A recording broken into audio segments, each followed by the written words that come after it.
अस्सलाम वालेकुम प्यारे दोस्तों और बच्चों। आज की कहानी का नाम है अब पछताए क्या होत जब चिड़िया चुग गई खेत। गुड्डू बेटा बहुत हो चुका खेल, अब आकर पढ़ाई करो, तुम्हारे इम्तिहान शुरू होने वाले हैं। गुड्डू की अम्मी ने इसे आवाज़ देते हुए कहा। गुड्डू 8वीं जमात में पढ़ता था, खेल का बहुत शौकीन था। इसके अम्मी अब्बू इसे समझाते थे कि खेल के वक्त खेल अच्छा लगता है और पढ़ाई के वक्त पढ़ाई। लेकिन गुड्डू वहाँ हूँ करके वक्त गुजारता रहा। मार्च का महीना शुरू हो चुका था और साथ ही अब गुड्डू के इम्तिहानात भी शुरू हो चुके थे। गुड्डू ने चूँकि खेल कूद में अपना वक्त ज़ाया किया था, लिहाजा वो इम्तिहान की सही तौर पर तैयारी नहीं कर पाया। जब इसके इम्तिहान शुरू हुए तो कोई भी पर्चा गुड्डू अच्छी तरह हल नहीं कर सका, बल्कि बहुत से पर्चों में इसने सवालात के मुकम्मल जवाबात भी तहरीर नहीं किए।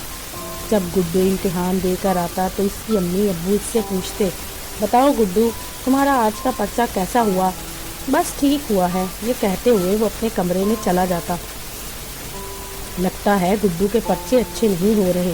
इसके अब्बू ने गुड्डू की अम्मी से अपना ख्याल जाहिर करते हुए कहा। हाँ, मेरा भी यही ख्याल है, गुड्डू की अम्मी ने कहा। आज गुड्डू का नतीजा निकलना था। जब अपने इम्तिहानात का रिजल्ट लेने वो स्कूल पहुंचा, मालूम हुआ कि वो फेल हो चुका है।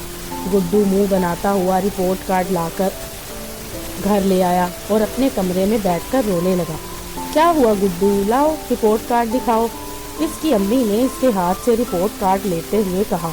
और जब उन्होंने देखा कि गुड्डू फेल हो गया है तो इन्हें भी इस बात का अफसोस हुआ। मैं पहले ही कहती थी कि पढ़ाई पर तवज्जो दो, मगर तुम नहीं सुनते थे।